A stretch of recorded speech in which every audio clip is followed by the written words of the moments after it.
ഇപ്പോൾ നയതന്ത്ര വിദഗ്ധൻ ടി.പി. ശ്രീനിവാസൻ നമുക്കൊപ്പം ചേരുന്നുണ്ട്. സാർ, ഇപ്പോഴൊരു മധ്യസ്ഥ ചർച്ച ഫലം കാണുന്നു. ഒരു വെടിനിർത്തൽ കരാർ യാഥാർത്ഥ്യമാകാൻ പോകുന്നു. ഗസയിൽ നിന്ന് ഇസ്രായേൽ സൈന്യം പിന്മാറാൻ പോകുന്നു എന്ന തരത്തിലൊക്കെയുള്ള ശുഭകരമായ വാർത്തയാണ്. ഒരുപക്ഷെ പശ്ചിമേഷ്യയിൽ സമാധാനം തിരികെ കൊണ്ടുവരാൻ ഉതകുന്ന തരത്തിലുള്ള ഒരു തീരുമാനത്തിലേക്ക് കാര്യങ്ങൾ പോകുന്നു എന്ന തരത്തിലുള്ള വിവരങ്ങളാണ് ഇപ്പോൾ പുറത്തു വരുന്നത്.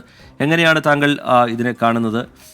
ഇപ്പോൾ ഈ സമാധാന ചർച്ച, ഖത്തറും ഈജിപ്തും അമേരിക്കയും ഒക്കെ ഭാഗമായ ചർച്ച, ഡൊണാൾഡ് ട്രംപ് അധികാരമേൽക്കുന്നതിന് മുമ്പേ തന്നെ ഒരു സമാധാനത്തിലേക്ക് കാര്യങ്ങളെ കൊണ്ടുവന്നെത്തിക്കാനുള്ള നീക്കം, അത് യാഥാർത്ഥ്യമാകുന്ന സാഹചര്യം എങ്ങനെയാണ് താങ്കൾ ഇതിനെ കാണുന്നത്?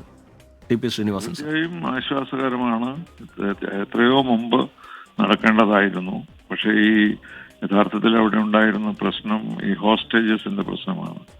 കാരണം പാലസ്തീന്റെ അധികാരത്തിൽ അല്ലെങ്കിൽ പാലസ്തീന്റെ തടവിൽ ഇസ്രായേലികൾ ജീവിക്കുന്നു എന്നുള്ളത് ഇസ്രായേലിനെ സംബന്ധിച്ചിടത്തോളം വളരെയധികം പ്രയാസമുള്ള, അല്ലെങ്കിൽ അവർ വളരെ ശക്തമായി അതിനെ എതിർത്തിരുന്നതാണ്. അപ്പോൾ അതായിരുന്നു പ്രധാന പ്രശ്നം. അപ്പോൾ ഹമാസിന്റെ കയ്യിലുണ്ടായിരുന്ന ഒരു ട്രംപ് കാർഡ് എന്ന് പറയുന്നത് ഈ ഹോസ്റ്റേജസ് ആയിരുന്നു. അപ്പോൾ ഹോസ്റ്റേഴ്സിനെ കൊടുക്കാൻ സമ്മതിച്ചതുകൊണ്ടാണ് ഈ തീരുമാനത്തിലെത്തിയത്. പക്ഷെ ഇതിനുള്ള എല്ലാ ക്രെഡിറ്റും ഡൊണാൾഡ് ട്രംപിന് കിട്ടേണ്ടതാണ്.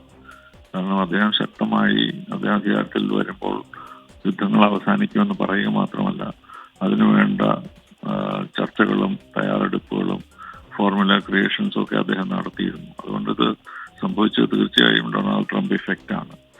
അതുപോലെ ഇതുകൊണ്ട് സമാധാനം സ്ഥാപിച്ചു എന്നോ അതിന് തുടക്കം കുറിച്ചു എന്ന് പോലും നമുക്ക് പറയാൻ കഴിയില്ല.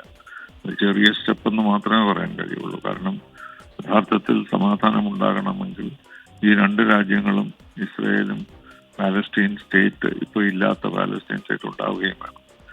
അപ്പോൾ അത് സാധിക്കാതെ വരുന്നു എന്ന് കണ്ടതുകൊണ്ടാണ് ഹമാസ് ഒക്ടോബർ 7 ആക്രമിച്ചത്. അവരുടെ ഉദ്ദേശം വിജയിക്കുകയെന്നോ അല്ലെങ്കിൽ പാലസ്തീൻ സ്ഥാപിക്കുമെന്നുള്ള വിശ്വാസം കൊണ്ടല്ല. അവരുടെ മനസ്സിലുണ്ടായ ചിന്ത, ഈ കാര്യങ്ങൾ മറ്റൊരു ഘട്ടത്തിലേക്ക് മാറ്റിയില്ലെങ്കിൽ പാലസ്തീനിൽ നിന്ന് പറയുന്ന ഒരാശയം പോലും ഇല്ലാതാകും എന്നവർക്ക് മനസ്സിലായി.